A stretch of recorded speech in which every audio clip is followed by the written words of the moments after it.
فَإِنْ آمَنُوا بِمِثْلِ مَا آمَنْتُمْ بِهِ فَقَدِ اهْتَدَوْا وَإِنْ تَوَلَّوْا فَإِنَّمَا هُمْ فِي شِقَاقٍ فَسَيَكْفِيكَهُمُ اللَّهُ وَهُوَ السَّمِيعُ الْعَلِيمُ۔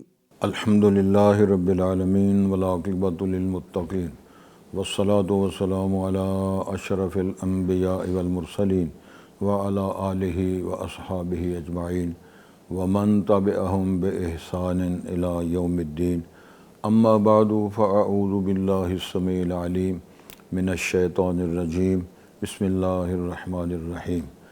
انا نحن نزلنا الذکر وانا لہ لحافظون۔ حضرات، آج کی اس مجلس میں قرآن مقدس کی جو حیثیت ہے، اس کی شان اور عظمت ہے، اور یہ کیا شے ہے، یہ کتاب، یہ کلام، اس کے متعلقہ انشاءاللہ ہم گفتگو کرتے ہیں، اور یہ نبی محترم صلی اللہ ارشادات اور قرآن مجید کی تعلیمات کی روشنی میں ہی انشاءاللہ ہم اس کے متعلقہ بات کرتے ہیں۔ انا انزلنا فی لیلۃ القدر وما ادراک ما لیلۃ القدر لیلۃ القدر خیر من الف شہر۔ قرآن مجید یہ معروف صورت ہے، اس کے اندر بیان ہے کہ اللہ تعالیٰ نے اس کو لیلۃ القدر میں نازل کیا، آسمان دنیا پہ مکمل کتاب کو نازل کر دیا گیا۔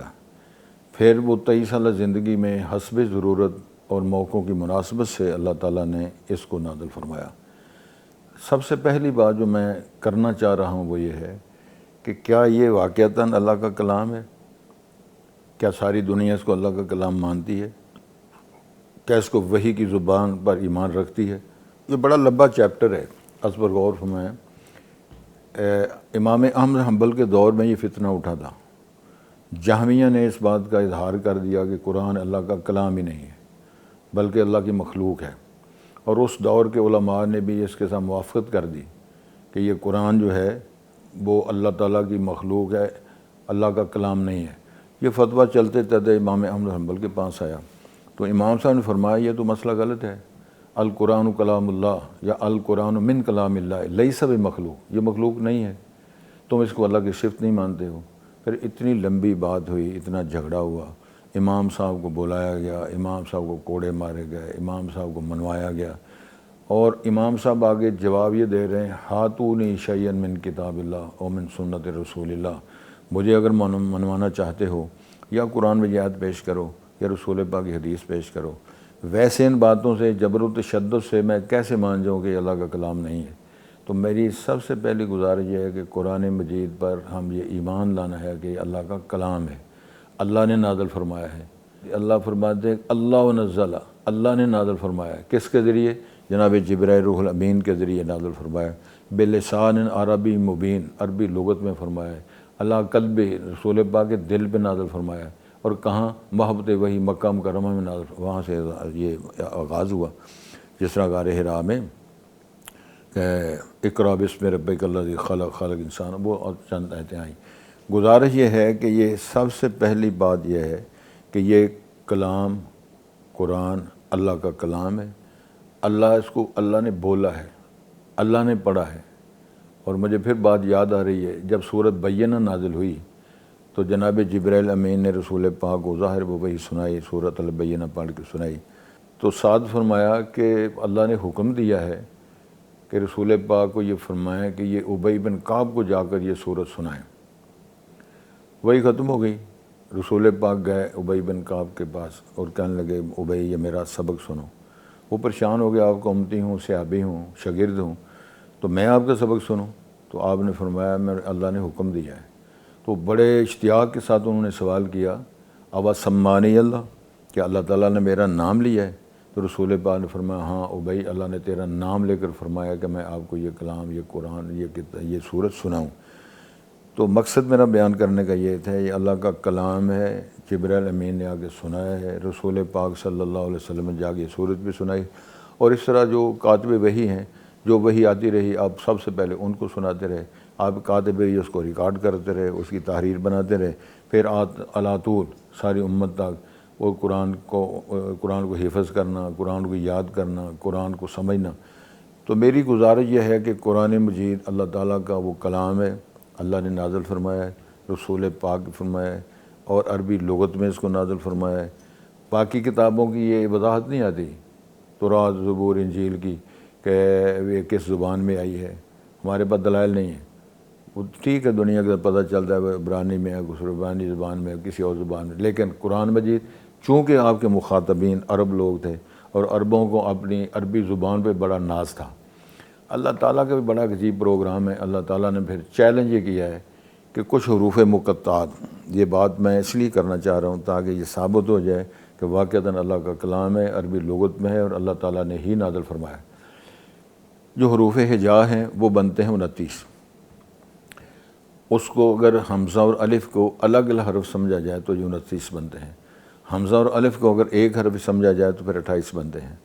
قرآن مجید کی 29 صورتوں کے ابتدا میں اللہ تعالیٰ نے حروف مقطعات نازل فرمائے ہیں، اور لطف کی بات یہ ہے 3 صورتیں ایسی ہیں جس میں ایک ایک حرف ہے، نون، صاد، کاف، اور کچھ صورتیں 2 حرف والی ہیں، کچھ 3 والی ہیں، کچھ 4، 2 صورتیں ایسی ہیں جن میں 5 حرفوں والی۔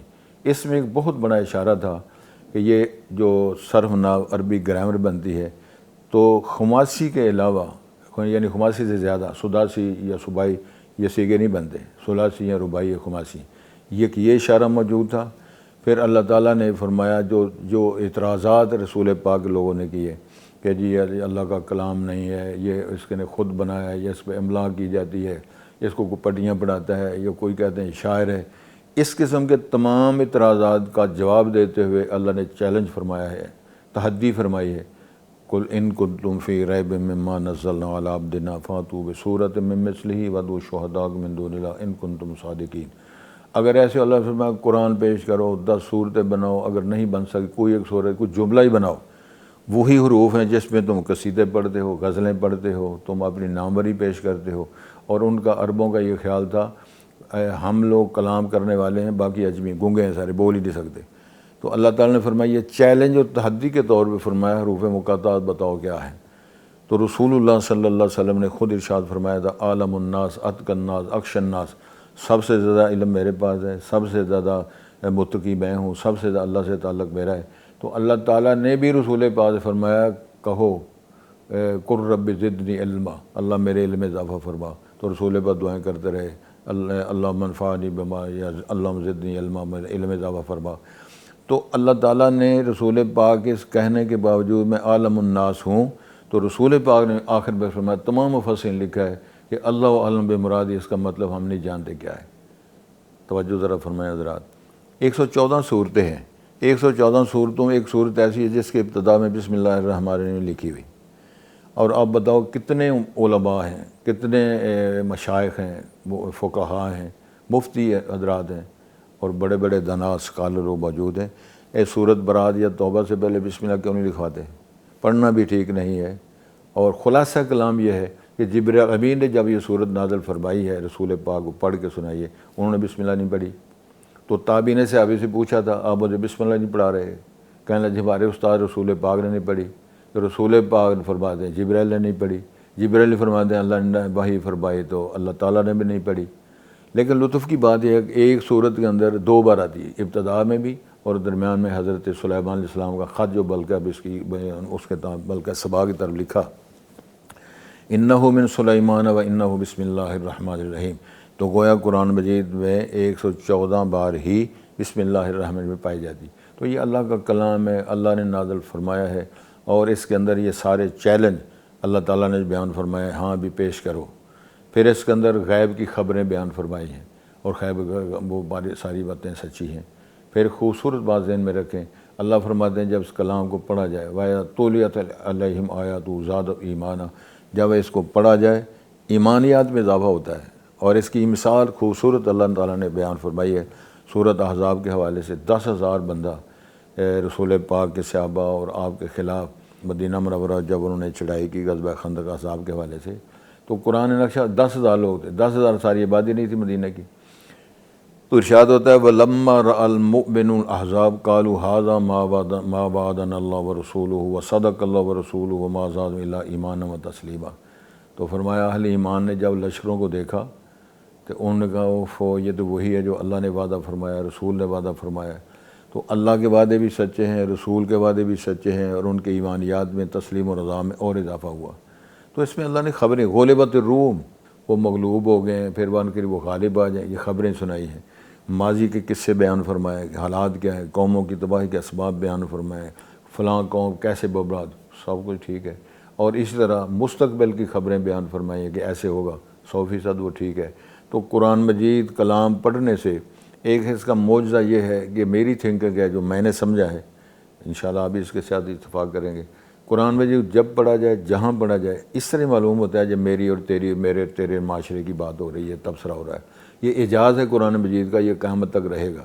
اور قرآن مجید کا اعجاز فرمایا یہ شفا بھی ہے، ہدایت بھی ہے، روحانی بھی، جسمانی بھی۔ اب اندازہ فرمائیں سورۃ الفاتحہ کیا ہے؟ ایک ایسی صورت ہے، اللہ اکبر، اس صورت کا علامت بیضاوی نے تفسیر بیضاوی کے اندر 14 نام پیش کیے ہیں۔ یہ ام القرآن بھی اس کا نام ہے، سبع المثانی اس کا نام ہے، قرآن عظیم اس کا نام ہے، پھر رقیہ اس کا نام ہے، صلاۃ اس کا نام ہے، شفا اس کا نام ہے۔ تو یہ چھوٹی ساری صورت ہے، اور بلکہ میں سمجھتا ہوں قرآن مجید کے مضامین کا خلاصہ پیش کر دیا ہے۔ قرآن مجید کے مضامین کو اگر مختصراً ڈیوائیڈ کیا جائے تو 3 مضمون بنتے ہیں۔ اس میں اگر توحید ہے، رسالت ہے، و آخرت ہے۔ اس سے ہٹ کر اگر اس کو ڈیوائیڈ کریں تو پھر 2 طریقے بنتے ہیں، اوامر اور منہیات۔ کچھ اللہ کے احکامات ہیں، کچھ اللہ نے روکا ہے، تو جس سے روکا ہے اسے روکنا ہے، جو اللہ نے فرامین جاری کی ہیں وہ ان پر عمل کرنا ہے۔ تو میری مراد یہ ہے کہ قرآن مجید کے اندر احکامات بیان فرمائے ہیں، اس کے اندر زندگی کے، آئلی زندگی کے، اخروی زندگی کے، جہاد کے مسئلے، آخرت کے، جنت کے، جہنم کے۔ آپ کے شاید علم میں ہو، صلح حدیبیہ کی جب شرائط لکھی جا رہی تھی تو نبی محترم نے فرمایا کہ لکھو جی بسم اللہ الرحمن الرحیم۔ تو مشرک عرب نے کہا جی ومر رحمان ومر رحمان رحیم کون ہے؟ ہم تو جانتے ہیں صرف اللہ کو، اگر ہمارے ساتھ معاہدہ کرنا ہے، یہ شرائط لکھنی ہے تو لکھو بسمک اللہم، صرف اللہم۔ عرب لوگ کہہ رہے ہیں، اس دور کے مشرک کہہ رہے ہیں کہ بسمک اللہم، تو حضرت علی کاتب وحی تھے۔ اسی طرح پھر اور بات فرمائی کہ لکھو جی یہ کن کے درمیان معاہدہ ہو رہا ہے، یہ رسول ھذا ما قال رسول اللہ صلی اللہ علیہ وسلم۔ تو وہ کہتے ہیں جی اگر آپ کو محمد الرسول اللہ مان جائیں تو آپ کا ہمارا جھگڑا کیا ہے؟ ہمارا آپ کا تنازع یہی ہے، تم کہتے ہو میں اللہ کا رسول ہوں، ہم کہتے ہیں تم عبداللہ کا بیٹا محمد بن عبداللہ ہو۔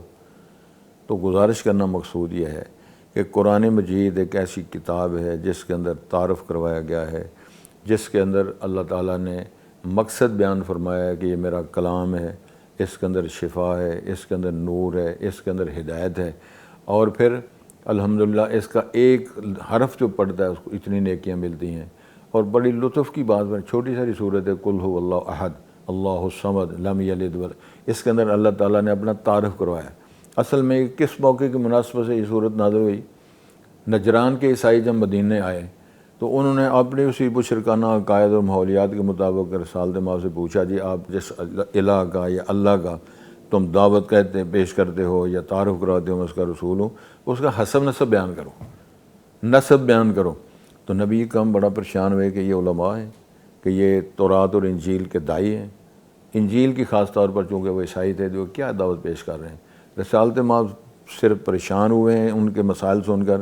اللہ نے اس موقع کی مناسبت سے یہ صورت نازل فرمائی، قل هو اللہ احد، تعارف کروایا اللہ کون ہے، توحید کا، لم یلد ولم یولد۔ اس کے علاوہ بھی قرآن مجید کا یا ایھا الناس انتم الفقراء الی اللہ واللہ هو الغنی الحمید ان یشاء یذھبکم، پھر یہ فرمایا کل من علیہ فان کل شیء ہالک، یہ سارا فرمایا جو پیدا ہوا سو مرے گا، جب احمد و عمر و مرسل نہ رہے تو پھر کون رہے گا۔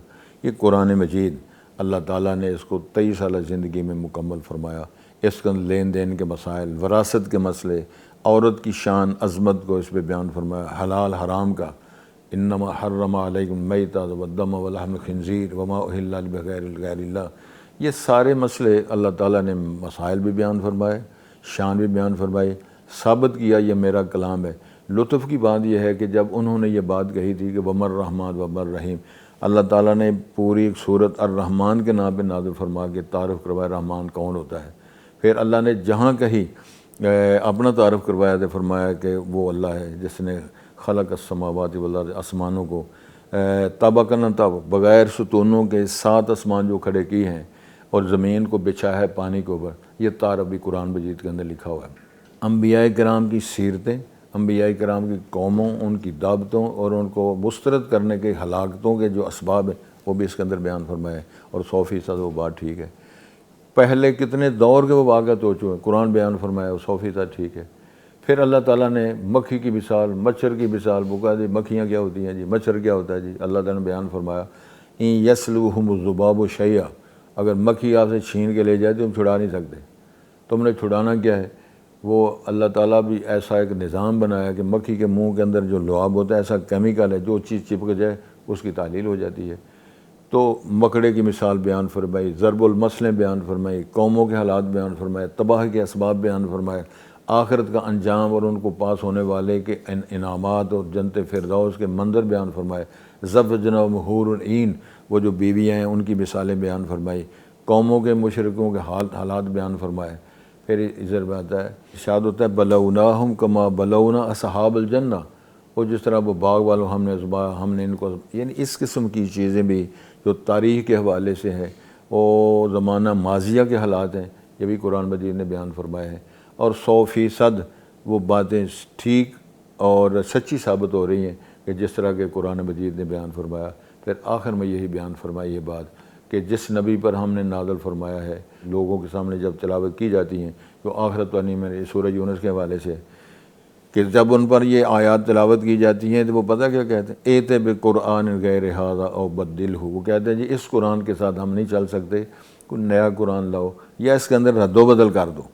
تو اللہ نے اس کا جواب دیا ہے، قل ما اکون ان ابدلہ ما اکون لی ان ابدلہ من تلقاء نفسی، کہ میرے اختیار میں نہیں ہے کہ میں قرآن میں کوئی نیا بدلے آؤں، تبدیلیاں کروں، بلکہ میں اس بات کا پابند ہوں جو وحی کی جا رہی ہے، میں بھی وحی کے مطابق ہی زندگی گزاروں، اور میں اس وحی کے مطابق ہی میں نے زندگی گزارنی۔ تو یہ بھی اصول ہے کہ استثناء اصل نہیں ہے، ہاں جس چیز میں ہے، فرض کرو امت کے لیے 4 بیویاں رسول پاک نے اجازت دی تھی، اس کے مثنیٰ و ثلاثہ امت کے لیے ہے، رسالت مآب کے لیے نہیں، تو ان کو اجازت دی تھی، چونکہ رسول پاک جب رحلت ہوئی آپ کی 9 بیویاں تھیں۔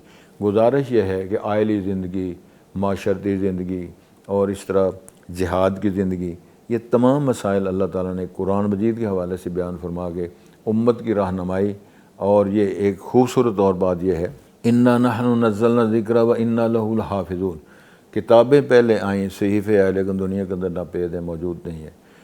اور لطف کی بات یہ ہے کہ اللہ تعالیٰ نے جناب عیسیٰ علیہ السلام پہ انجیل ایک کتاب نازل فرمائی تھی، اب رائج الوقت یورپ میں 4 انجیلیں موجود ہیں، اندازہ فرمائیں، اور وہ بھی ایک دوسرے کے خلاف، ان کا کسی کا متن نہیں ملتا، کسی کا عقیدہ نہیں ملتا، تمام انجیلوں کے عقائد الگ ہیں۔ تورات بھی ناپید ہے، اس کے اندر رد و بدل کیا، یکتبون الکتاب بایدیہم ثم یقولون ھذا من عند اللہ یشتروا بثمنا قلیلا، یہ وہ کرتے رہے۔ لیکن قرآن مجید کے متعلق اللہ نے فرمایا انا نحن نزلنا الذکر و انا لہ لحافظون، اس کتاب کو ہم نے نازل کیا ہے، اور سب سے بڑا شرف بزرگی یہ ہے اس کی حفاظت کی ذمہ داری کا اعلان اللہ نے خود فرمایا کہ اس کو میں نے محفوظ رکھنا ہے، اور اس سینوں میں محفوظ۔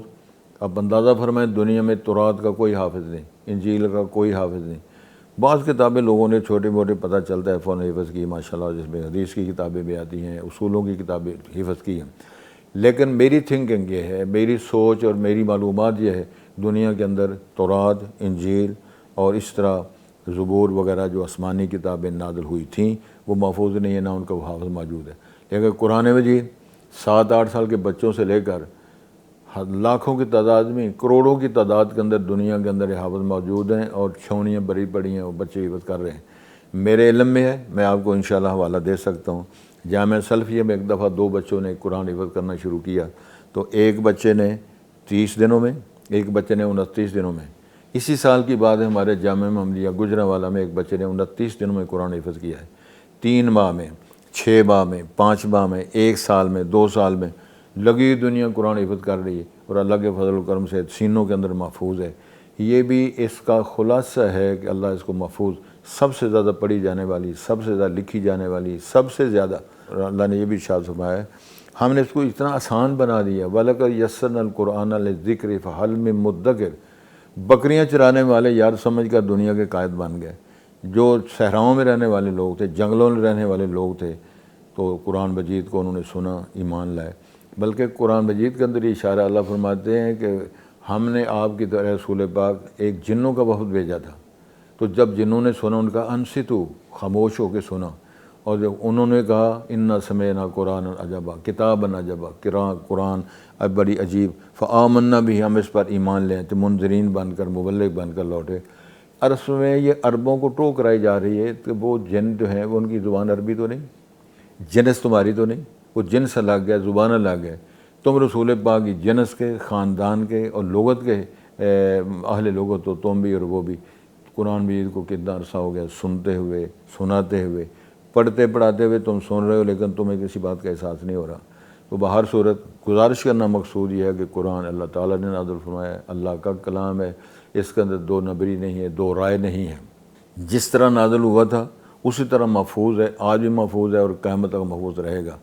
اس کی زیر زبر کے اندر بھی فرق نہیں ہے، اس کے اندر کوئی الجھن نہیں آئی، لیکن اللہ نے دعویٰ یہ کر دیا ہے، چیلنج کر دیا ہے، اگر تم سچے ہو، کچھ کر سکتے ہو، 4 صورتیں، 10 صورتیں قرآن یا کوئی جملہ بناؤ۔ فرمایا فَإِن لَّمْ تَفْعَلُوا وَلَن تَفْعَلُوا فَاتَّقُوا النَّارَ الَّتِي وَقُودُهَا النَّاسُ وَالْحِجَارَةُ، اللہ سے ڈر جاؤ جہنم کی بنائی آگ سے جس کا ایندھن پتھر اور لوگ ہوں گے۔ یہ اللہ کا کلام ہے۔ تو اللہ تعالیٰ نے یہ بھی ایک مسئلہ بیان فرما دیا ہے کہ جو اس کے قریب آتا ہے، جو اس کو سمجھنے کی کوشش کرتا ہے، اللہ تعالیٰ اس کا سینہ کھول دیتا ہے۔ شفا ہے، علاج ہے یہ سورۃ الفاتحہ۔ امام احمد بن حنبل کے شاگرد ہیں ابن قیم جوزیہ، وہ فرماتے ہیں میں ایک دفعہ مکہ مکرمہ آیا تو وہاں مقیم تھا، بیمار ہو گیا۔ جب میں بیمار ہوا تو اس وقت کوئی معالج کو حکیم ڈاکٹر نہ ملا، تو پھر میں نے اپنا علاج خود سورۃ فاتحہ سے کیا۔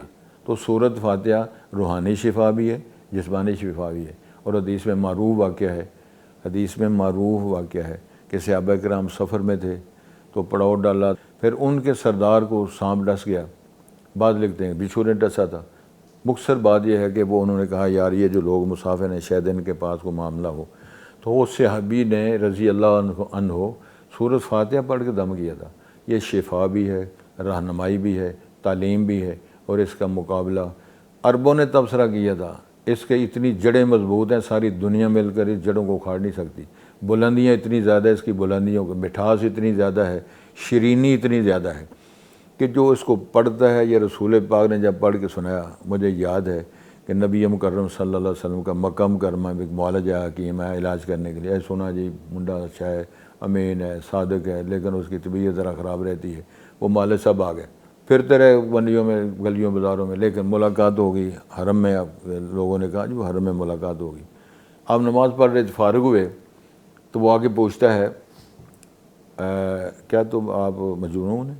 آپ فرمایا لا انا بخیر الحمدللہ، میں تو خیریت سے ہوں، میں بیمار نہیں ہوں، نہ بیمار ہوں، نہ پاگل ہوں، نہ مجنون ہوں۔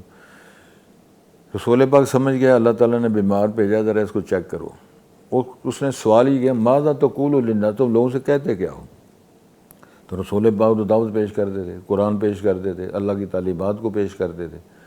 آپ نے فرمایا میں جو لوگوں سے کہتا ہوں، میں تجھے سناتا ہوں، وہ سنو، اگر میری غلطی ہوئی تو ٹھیک کر دو گے، ورنہ اللہ تیرا علاج کر دے گا۔ تو آپ نے خطبہ پڑھا الحمدللہ نحمدہ ونستعینہ نحمدہ ونستعینہ ونستغفرہ، یہ آپ نے پڑھا تو وہ اس کو بڑا مزہ آیا، وہ رونے لگا۔ پھر کہتا ہے محمد صاحب کر، پھر سناؤ، پھر سنایا، تیسری بار کہتا ہے آپ نے جب پڑھا نا الحمدللہ نحمدہ ونستعینہ ونستغفرہ ونعوذ باللہ من شرور انفسنا ومن سیئات اعمالنا من یہدہ اللہ فلا مضل لہ ومن یضلل، یہ پڑھا تو ظاہر ہے وہ رو رہا تھا، اس نے کلمہ پڑھا، مسلمان ہو گیا۔ تاثیر کے لحاظ سے اور حجت کے اعتبار سے، خبروں کے اعتبار سے، سکون کے اعتبار سے، نہ دنیا سے، نہ دولت سے، نہ گھر آباد کرنے سے تسلی دل کو ہوتی ہے، قرآن کو یاد کرنے سے، اللہ کو یاد کرنے سے۔ اس کے اندر شفا بھی ہے، شفقت بھی ہے، ہدایت بھی ہے، نور بھی ہے۔ اللہ سے توفیق کی درخواست ہے، اللہ تعالیٰ اس کتاب پر بحیثیت مسلم، بحیثیت رسول پاک امتی اس پر ایمان رکھیں اور اس کا حق ادا کریں۔ اس کو پڑھنا بھی ہے، کتاب تلاوت بھی کرنی ہے، سمجھنا بھی ہے، تدبر بھی کرنا ہے، عمل بھی کرنا ہے، آگے لوگوں تک پہنچانا بھی ہے، یہ اس کے حقوق ہیں۔ اللہ تعالیٰ سے دعا اللہ مجھے آپ کو زندگی خوبصورت گزارنے کی توفیق دے، اسلام کی زندگی موت کی موت نصیب فرمائے، اور بیماروں کو شفا، مرحومین کو جنت فردوس عطا فرمائے۔ فَإِنْ آمَنُوا بِمِثْلِ مَا آمَنْتُمْ به فقد اهتدوا وإن تولوا فإنما هم في شقاق فسيكفيكهم الله وهو السميع العليم.